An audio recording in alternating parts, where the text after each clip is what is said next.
Today's episode of the Bleav in Steelers podcast is brought to you by betonline.ag, and we've got Ravens and Colts to finish out week 5 of the NFL season. If you want to place a bet on the action, BetOnline is the place to do it. Hey, what a weekend we had. We had the Pittsburgh Steelers winning. I had to go to BetOnline. You had Tyson Fury beating Deontay Wilder. I had to go to BetOnline. So I'm just betting 24/7, but I'm always going to BetOnline, baby. Ike, we're going to break it all down on today's episode of the Bleav in Steelers podcast. But before you listen or watch the show, head to the website or use your mobile device to sign up today to receive your 50% welcome bonus on your first deposit. Don't forget to use our promo code Bleav, that's BLEAV, to receive your bonus. They've got football, basketball, like you said, Ike, boxing, casino games, a lot of great offers throughout the duration of the 2021 season. BetOnline is the fastest and easiest way to bet on all your favorite sports. BetOnline, where the game starts. All right, cue the music. It's time to start the show. Let's go.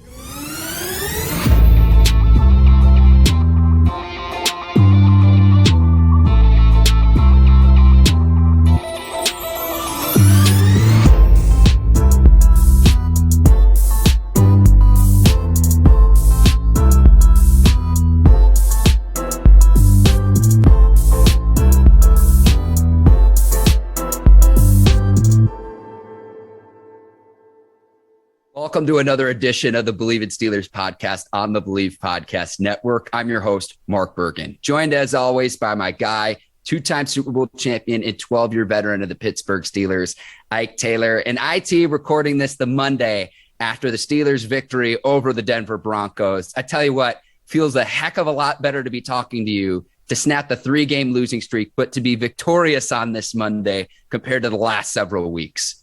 Man, I tell you what, I'm in the city of Pittsburgh. It feels a little bit better in this city.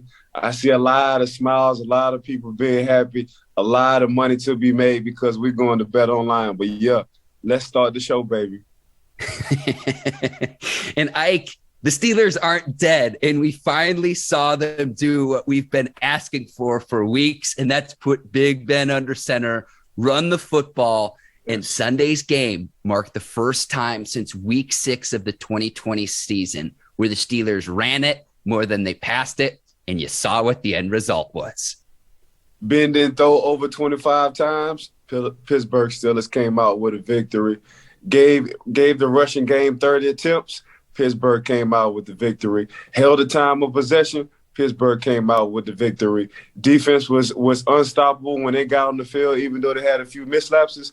Pittsburgh came out with a victory. We've been saying this for the past 2 years, Mark. You run the ball more than you pass it. You let the defense win the ball games. You will be victorious. And look what happened on Sunday against the Denver Broncos. They finally listened to our podcast, dog.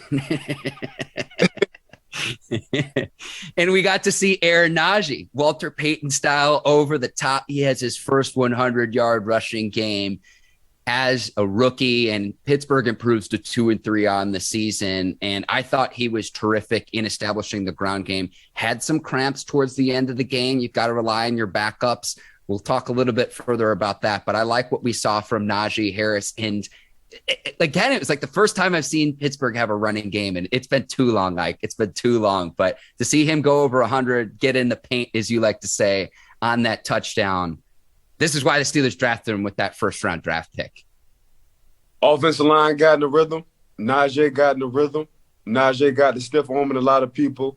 Najee wound up getting in the paint. I think Najee had 70, 78, 71 yards in the first half, so that's always a good sign.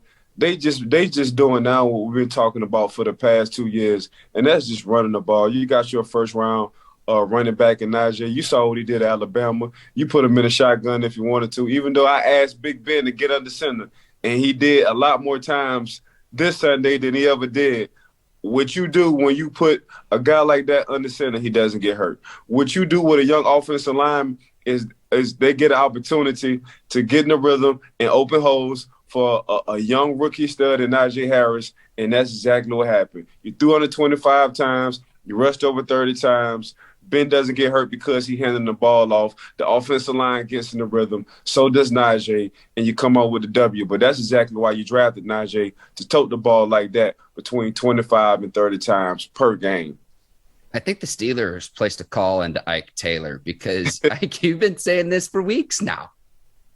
Put Big Ben put him under center, and they finally did that. Like the opening drive of the game, like I just want to state for the record here right now, I'm cool with the Steelers scoring on the opening drive of ball games. And if you want to take a deep shot and find Deontay Johnson down the field, it's the second consecutive week Steelers scored on their opening drive of the game. I'm cool with that.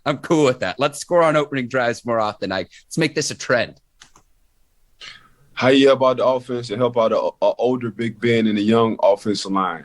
You hand the ball off to Najee, and you give the offensive line and get them in some kind of groove.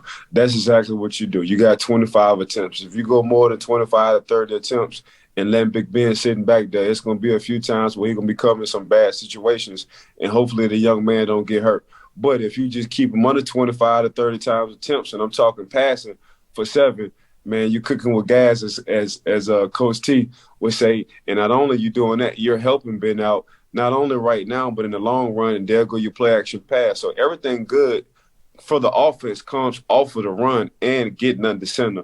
The play-action pass deep to Deontay, you get the offensive line again in the rhythm with your running back, and you keep Ben from getting hurt because you're not throwing as much attempts as you usually would when it comes down to the passing game. Yeah, I thought overall they did a nice job slowing Von Miller and that Broncos pass rush. I know Ben had the fumble where he got absolutely crushed, but other than that play, I think the line did a nice job protecting him.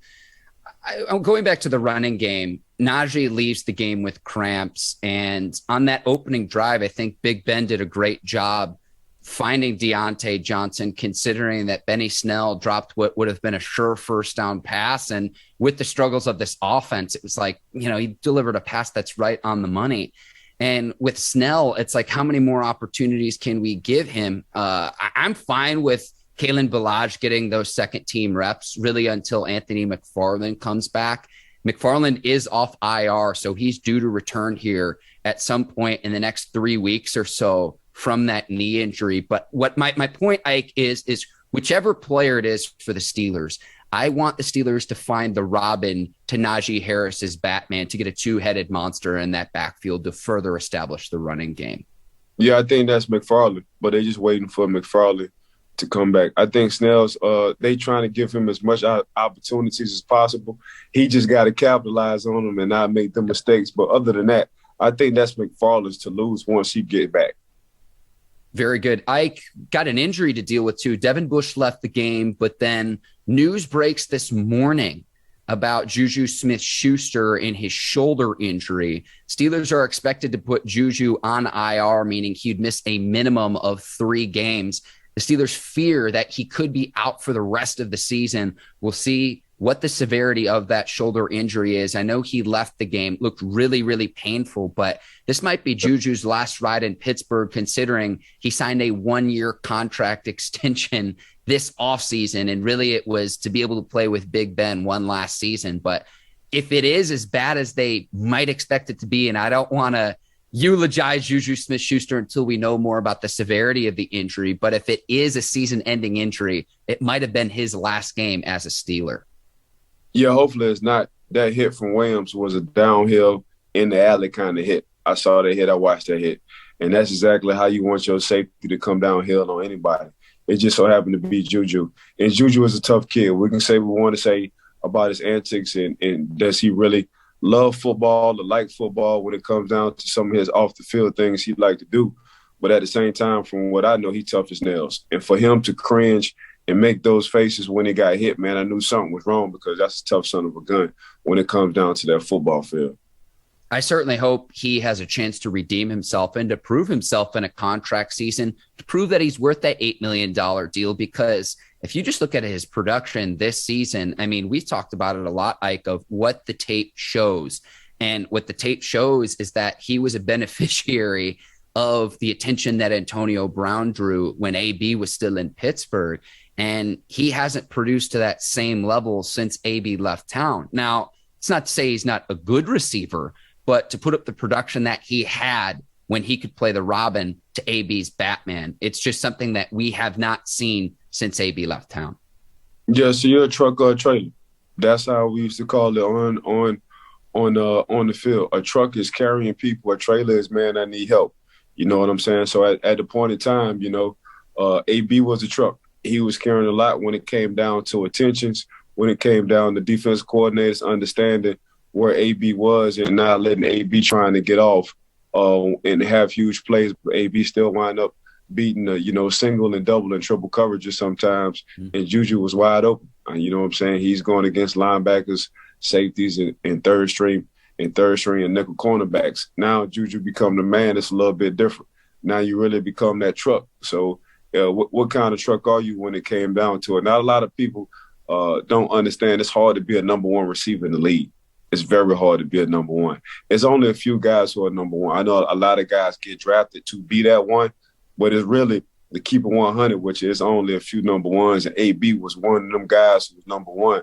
Honestly, you could just look at what he's doing over there with the Tampa Bay Bucks. He's back to that old AB with Tom Brady now that he's back healthy.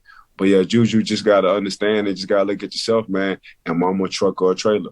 Do I need help around me for me to get off, or can I lead the team? Is this guy looking for me? This guy, and I'm talking about 7. Can this guy look for me every time and I wind up getting open? Or do I need somebody else to kind of take the load and for me to get a linebacker or a third string cornerback or nickel back to carry me on? So that's how you got to look at it. And right now, I look at JuJu not only as a good physical player, but he's a trailer, not the truck at this point in his career.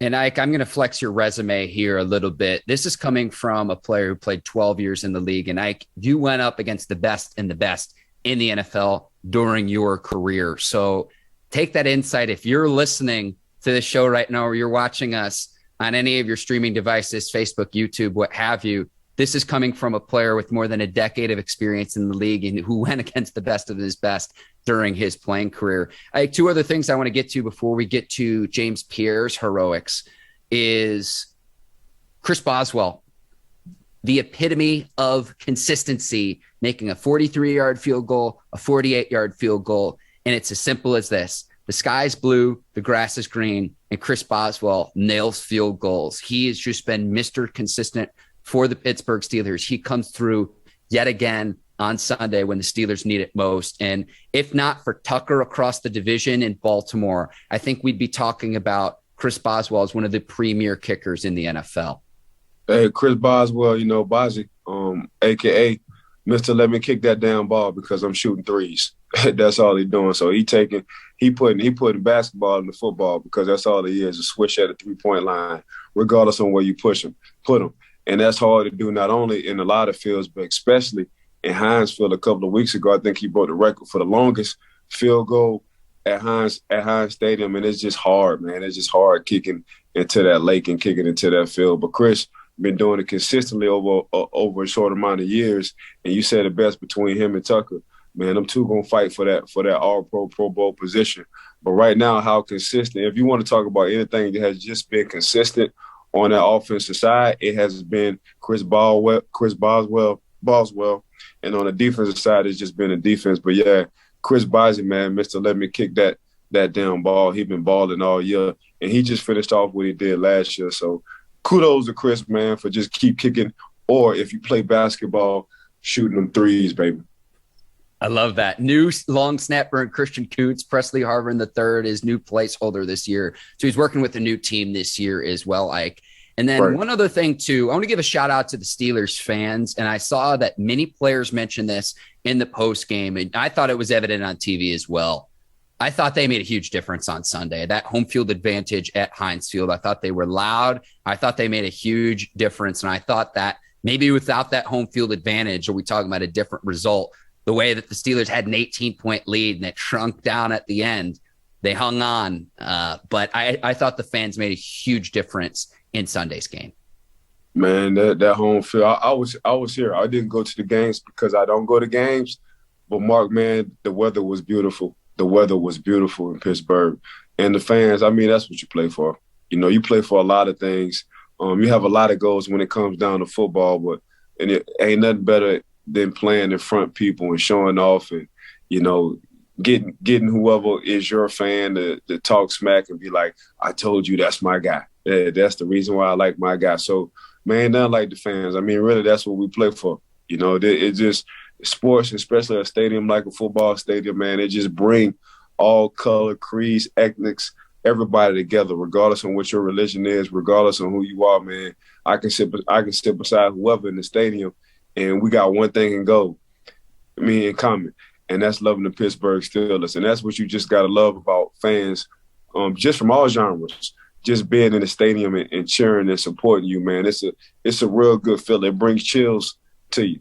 You got to be on the field to really see and feel that ground shaking, and that's coming from thousands and thousands and thousands and thousands and thousands of people just all getting in one groove. It's like a choir getting in one groove and one vibe, man. But during the pandemic, that was real hard to do. Now, since the pandemic, slowly but surely trying to weave itself out, fans are able to get in those stadiums, man. That's one of the goals as a player. Who you play for, man, is to play in front of fans. 100%. Ike, before we get into your Taylor Talk segment, where we're going to break down that key interception that James Pierre had at the end of the game, a few things I want to mention with him. An undrafted rookie from a year ago. Cam Sutton was out in this game, so insert Pierre at that right cornerback position opposite Joe Hayden. And this was a Broncos team that targeted Pierre throughout the game. And towards the end, when it mattered the most, he came through. A couple of other plays I want to mention before we get to your Taylor Talk segment was the long run that Javonte Williams had. I Bleav this was in the first half. He rips off a 49-yarder. Pierre tackles him all the way down at the Pittsburgh 2-yard line. And that play saved a touchdown. The Broncos settled for a field goal on that drive. You keep 4 points off the board. Now, I know Courtland Sutton had heck of a game, 7 receptions, 120 yards. But when it mattered the most, this young player, only in his second year, again, an undrafted rookie from a year ago, came through and delivered when the Steelers needed it. And so my hat's off to him because, yeah, there were times he struggled in this game, but he delivered when it mattered the most, and he came through when it mattered the most. Like you say, the sideline tells the story, and we'll watch that interception play here in a minute, but watch Minkah Fitzpatrick on that play and how elated he is. I thought it was just terrific, and my hat's off to Pierre's performance on Sunday. Hey, before we get to the play, though, man, I'm just going to let you know it's hard playing corner, let alone just overall, because we got to react to what you're doing as an offensive player. It's hard playing corner in the NFL because it's the best of the best. It's the cream of the crop. But one thing always stuck out with me, even as a defensive line, Casey Hampton, my D tackle, James Pierre, my middle linebacker, Coach LeBeau, my defensive coordinator slash dad, they always said, man, have a short memory. And having a short memory as a cornerback, man, these guys going to make plays. You can't hold on to it and bring it to the next play because the team needs you the next play. And that's exactly what JP did. But JP won't get credit on tackling the running back from the Denver Broncos on the 4-yard line, and they wind up kicking three instead of going for 7. He won't get that credit. But I guarantee you, Coach T, Coach Keith Butler, and everybody on today, that will be in the film session when all the groups come up, and that's going to be the play Coach Tomlin is going to talk about that play, because that's a hustle play. That's an effort play. That's a play that you won't get paid off. That's not a splash play. That's not a play that's going to make ESPN. But when it comes down to the camaraderie and the hustle and the effort and you being undrafted and you making the team, and now you're in a position to start and make plays and you make that play, that's what the teammates and the coaching staff love about JP. And that's something you just can't coach his effort. Ike, I'm so happy you mentioned that. I want to go really quickly back to the offensive side of the ball. You mentioned another key hustle play. It was in the first half. Ray McLeod preventing Broncos nose tackle Mike Purcell from making an interception and tackling him before he can catch the ball, really, and as he's gathering the ball in, and preventing a turnover is one of those plays that you're talking about, a lot like Pierre chasing down Javonte Williams. Not necessarily going to show up in a box score, not necessarily isn't going to make the highlight package on ESPN, but those kinds of plays are absolutely critical in winning ball games. So that was just yet another example of what we're talking about. Right. I agree with you 100%. So with Pierre, let's go to the play, Ike, because, and I'll set this up too, this is coming from the understanding on the fourth down conversion. On the drive before, Courtland Sutton beats Pierre on a 39-yard touchdown. So at the very end of the game, clock's dwindling, fourth down conversion in the red zone, and Bridgewater goes to the corner of the end zone again and targets Pierre Ike. But we're going to pull up the play now, courtesy of the footage over at NFL Game Pass. I want to break down what you saw on this play. So what I saw on this play, and don't play it right now, but what I saw just watching JP throughout the game was how you going to respond. And that's all your peers and your coaching staff, and even the fans sitting in the stadium. They want to know how you're going to respond. You've been picked on throughout the course of the game. They're not going to go at Joe Hayden. They're going to target you. They're going to put Sutton on that side, and they want to see if you want to stand up in the paint. In this play, if we can roll this play, this is exactly what JP, he stood up in the paint. Had an up and down. We're not going to talk about on ESPN or the news on what he did, but if you can stop it right here, what he did was he got his head around.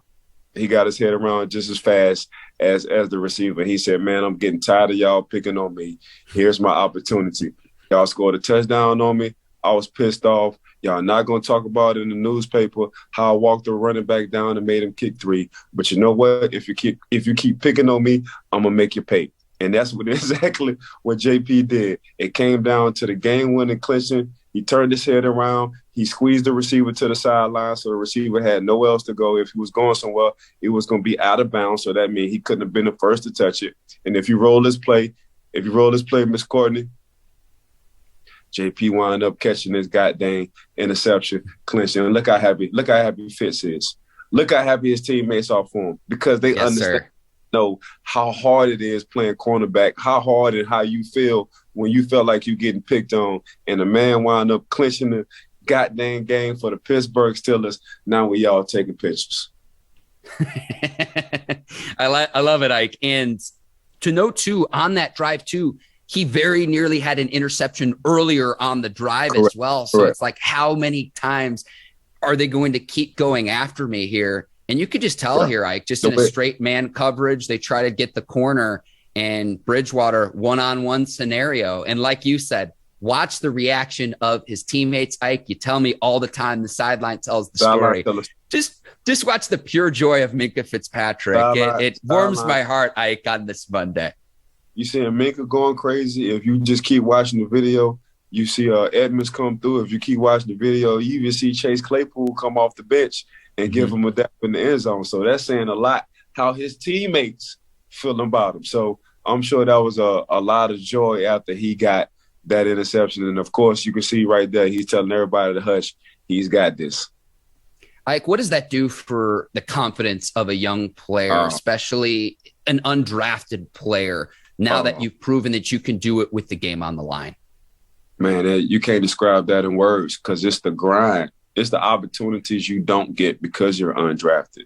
It's the no room for error because you're not drafted. You know what I'm saying? You're at the bottom of the barrel. You got to work your way up. It's the first and second, third, fourth round draft picks that are going to get as many opportunities as you. It's the training camp. Man, I got to catch the coach eye every play.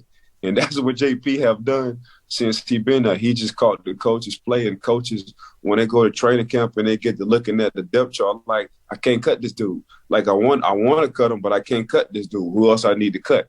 And that's the front office talks and the coaches talks. But over the course of a couple of years, man, JP has proven himself not only to be established, but be able, when somebody's down and hurt, to get on the field. And once he got on the field, even though he had a roller coaster, he finished the game strong. He had that short memory. And that's what you like about professional athletes, them kind of stories right there. Hey, he's gotten some action because Sutton was out this past week. Joe Hayden was out in week 2. So we'll see. This was a position group going into the year, Ike, where we had a lot of questions about just given the depth or maybe what we thought lack thereof. But this is a young player who could be coming on now.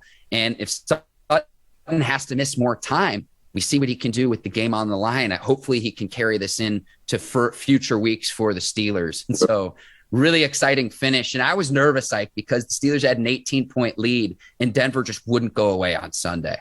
Yeah. You know, JP, a Florida guy, a down south Florida guy, undrafted Florida guy, 6'2", 185. So It's just now hopefully he can get in some kind of groove. Hopefully that can all the way boost his confidence. I'm sure his peers are happy for him. You just saw it on the tape, so I'm happy for the young man. Ike, we'll get to some of our other Week 5 observations. And I tell you what, you mentioned him on the show the other week.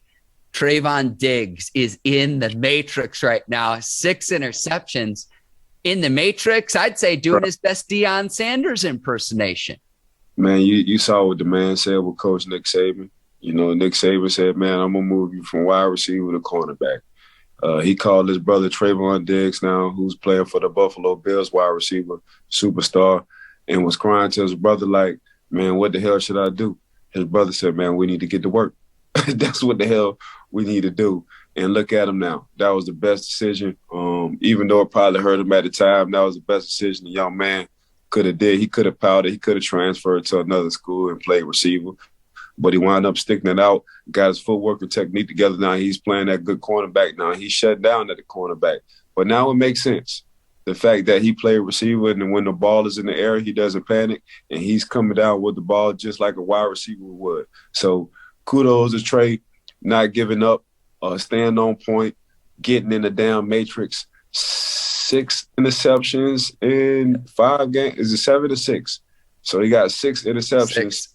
Yep. 6 receptions in 5 games or 6 games. Ain't nobody doing that right now. I think the last time somebody did that for Dallas was 1970, if I'm correct. So shout out to Diggs, man, just sticking to it.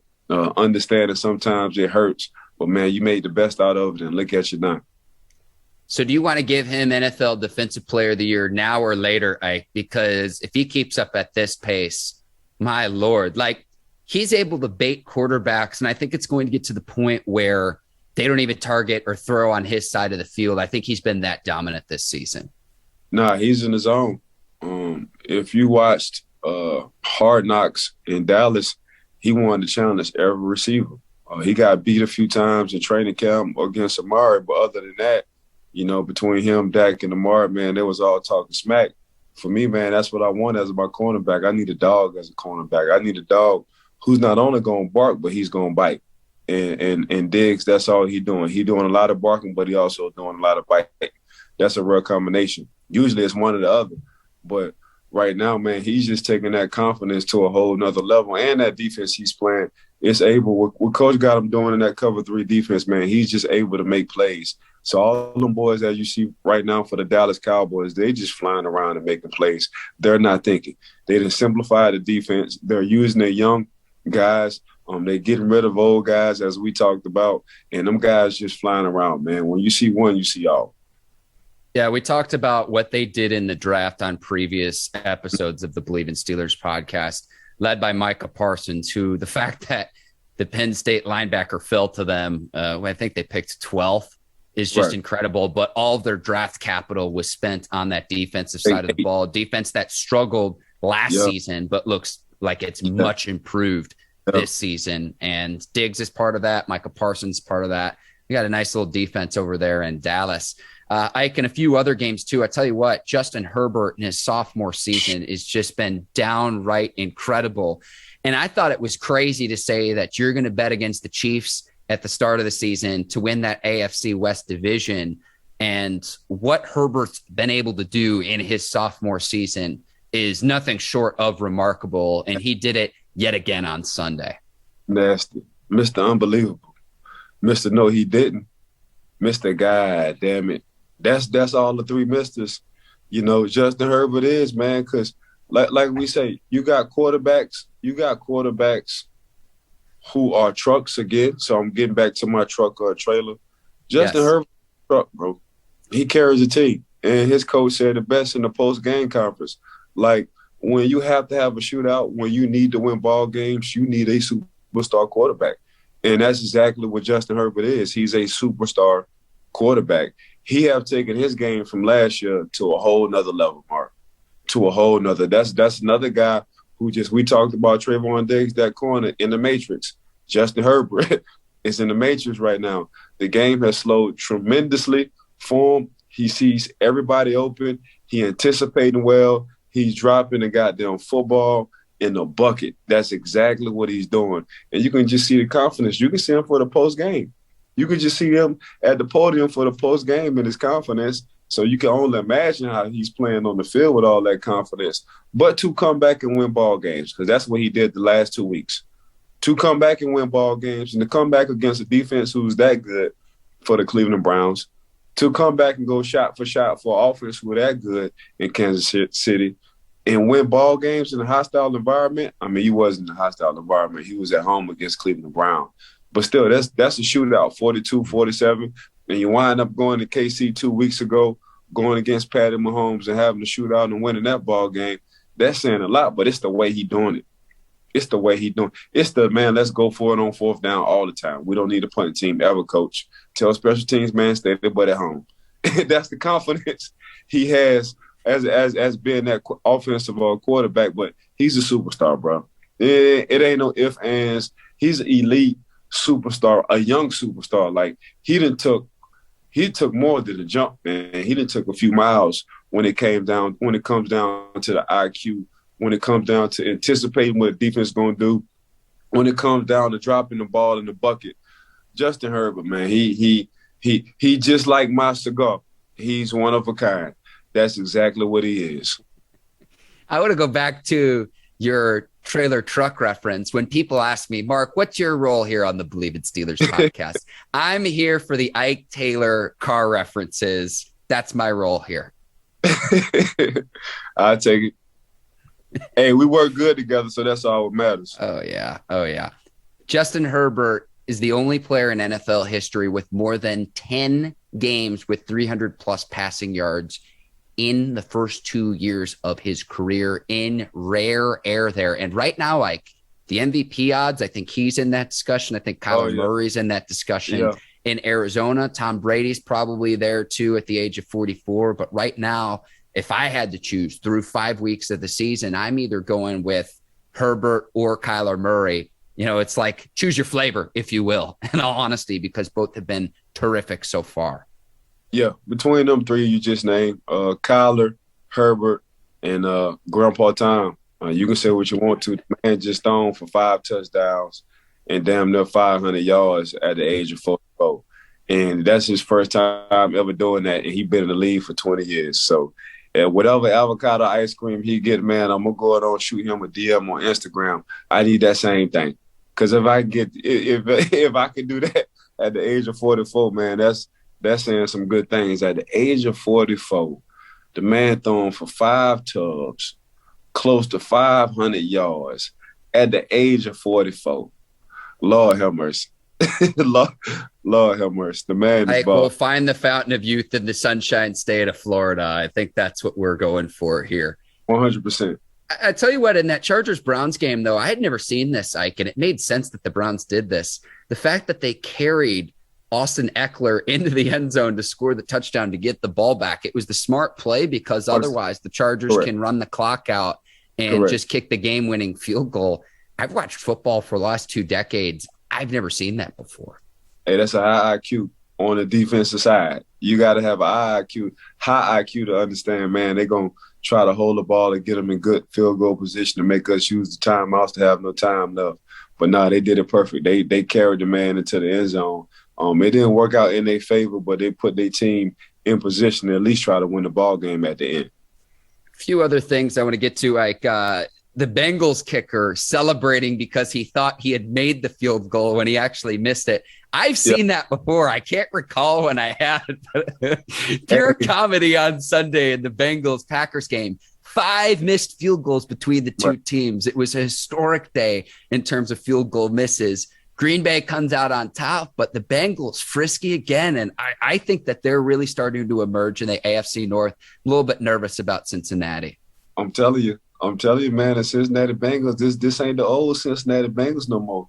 You're looking at T. Higgins, he was the dog at Clemson. You seen what Jamar Chase doing. He sat out a year and wound up getting drafted high. And then you got Tyler Boyd and Joe Mixon and company, man. Joe Mixon, he said they got offensive line. He warned us in the preseason. He said, look, we got some nasty guys. I ain't talking about nasty not taking no showers. I'm talking about nasty guys like to get down the dirt on this field. as an offensive line core. And that's exactly what they're doing, man. They're busting holes wide open for them boys to run through.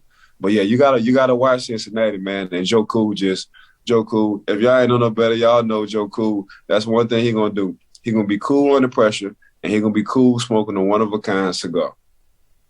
I love it. We're going to have an announcement about your cigar line at the very end of the show, Ike. So just to tease ahead to the listeners, watch to the very end because we've got some important news on that front. I tell you what, though, the Chiefs below 500 after the loss last night on Sunday Night Football to the Bills. I thought the Bills looked really good, but it's as simple as this. Two things I think with the Chiefs, Ike. Number one, if the defense continues to play the way that it has, that championship window might be shut, at least for the time being, because this defense is not getting it done. Now, I know that Chris Jones didn't play in last night's game. I know that Charvarius Ward didn't play back. They need both those players back ASAP. But if you just expect this offense to score every time down the field, that's not happening. They're not protecting the football. Mahomes has more interceptions than he's had already through 5 weeks compared to 2020 and 2019. He already has 6 interceptions. He's done a great job at protecting the ball through his career, whether it's his fault or not. I know there was one play, it was right in Tyreek Hill's hands. It bounces off.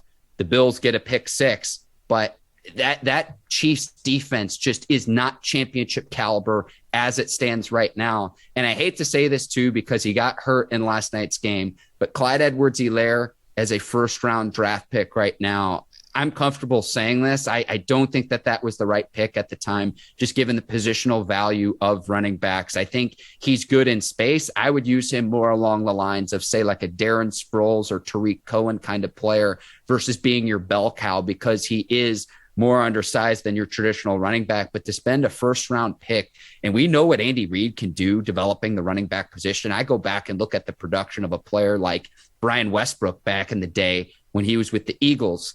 I am comfortable saying this. I just don't think that Clyde Edwards-Helaire pick hit home, and we'll see how much time he misses now too, because his teammates were carrying him off too. So I do hope he gets the opportunity to get back on the field quickly to prove himself. But this Chiefs team is just downright struggling. And I know going into week 5, they were the odds-on favorite to emerge out of the AFC to win the AFC this season. And right now, the way that the defense is playing, the struggles of the offense protecting the football, I don't see it with the Chiefs right now. I really don't. Well, with that Clyde Edwards-Helaire pick, you got to understand they fresh off the Super Bowl, so that was like a luxury pick for them. So that I don't, that was cool. Like you say, if I'm gonna get somebody in the first round, this guy it's gonna have to be a big guy. When it comes down to the running back position, it's gonna have to be somebody who can carry the load. But I think for them, they were just wanting to add another luxury weapon to them. So that's exactly what they did coming off that Super Bowl. It's just the sad fact is in the past 2 years, Clyde Edwards-Helaire been hurt. That's the only thing at that running back position. He hasn't been healthy enough to go a full 16, 17 games for the season in the NFL the past 2 years. As far as the Kansas City Chiefs offense, what they're doing now, they're daring the Kansas City Chiefs offense to have 18, 15-yard play drives. And that's the struggle part of the Kansas City Chiefs offense, man. They're just used to making these big splash plays, getting on and getting off the field, coming back, making the big splash plays, getting on, then getting back off the field, coming back, making big splash plays. Nah, they're making you go the distance now. That's what these defenses are doing now. You can have these 5 or 6 yard plays. We'll rather take that. You run out the clock, go 15 to 18 plays in 80 yards. And right now, the Kansas City Chiefs, they haven't figured that part out because they're used to making so many splash plays. So until the Kansas City Chiefs take a Tom Brady approach, which Tom Brady, he takes what the defense give him. He don't mind going 15 to 18 plays down the field. If he sees the opportunity to throw a big shot, he's going to take a big shot. But also what they're also doing is keeping Patty Mahomes in the pocket as well. They're not letting him scramble as much as he used to. You got to sit in the pocket, and you got to pinpoint. You got to make plays. Tyreek, he's a hell of a talent. But he's also a body catcher, and you can tell going from east to west, he like catching with his body instead of his hands. And when you get in rainy games on which they had last night, and all of a sudden you want to catch with your hands, but you're used to catching with your body. It gets kind of slippery out there. So that's another thing that got affected. On the defensive side, I always thought that defense was okay. I just thought the offense was that powerful. I always thought they built the defense to rush the passer because they knew they always was going to be ahead of games. So that's how I looked at that. But at the same time, they just got to figure it out as a team, man. They giving up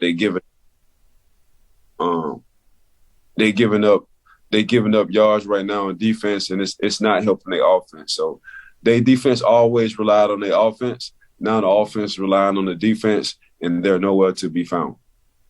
Ike, I want to give you kudos because you pointed this out to me a few weeks ago about the Chiefs and what opposing defenses are doing to their offense. Watch how opposing defenses keep two safeties deep to keep everything in front of them and to force the Chiefs to go underneath.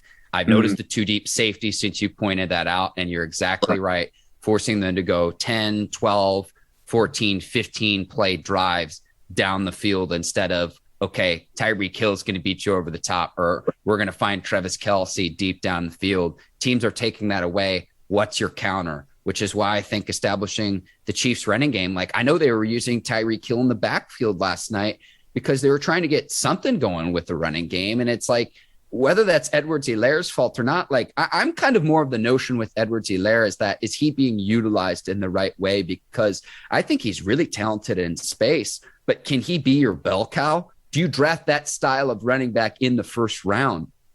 That's really the bigger question that I have. So like you said, coming off that Super Bowl, it was more of a luxury, but I see what the Buccaneers did in a similar situation a year later, and they get Joe Tryon Shorinka, the edge rusher, who's filled in and been a beast off the edge for the Buccaneers. I know you're talking about two different franchises, but I don't know. I look at what Najee Harris has done for the Steelers. I look at what Javonte Williams has done for the Broncos. And I think the Chiefs could have either gotten that later in the draft or drafted a different player who just has a little bit of a bigger stature. And I don't know if that's fair to consider Clyde Edwards-Helaire as a number one running back. But if you draft the guy in the first round, you kind of expect him to be. So that's just kind of that's what my thought process is with that. Yeah, that's just Clyde Edwards-Helaire. He just got to stay healthy, bro. That's been his man. Yeah. He did fall out at LSU, and they won a national championship. But at the same time, if I'm gonna pick a running back in the first round, it's gonna be somebody who got some size to him. And I'm not trying to knock Clyde at all. I'm just saying it's gonna be a Derrick Henry or Joe Mixon, a Najee Harris kind of style running back. And I have, Clyde Edwards-Helaire kind of offset on what I have on coming in after them two, but I'm not going to shoot for the first. But it was a luxury pick for them. If they could do it differently, I'm sure that I guarantee you they probably would, but that's just what it is, and they got to deal with it right now. Shout out to the Bleav It Steelers podcast research staff. Ike played in 13 games a season ago, so you're exactly right. Didn't play in all 16, and we'll see how much time he misses with the injury where his teammates were carrying him off. Wish him a speedy recovery, no doubt there. Yes. Ike, as we start to wrap up here, we're going to have a full preview of the Week 6 game between the Seahawks and the Steelers. It's going to be at Heinz Field. And speaking of Sunday Night Football, the Steelers will be on Sunday night against Seattle, and a Seattle Seahawks team that's probably going to be without Russell Wilson. He had finger surgery. Pittsburgh Steelers, 4-point favorites at home in Week 6. We might be talking about getting back to 500, and I'm really, really excited about that. Yeah, Pittsburgh will. And Russ, I trust, won't be there because of his hand injury.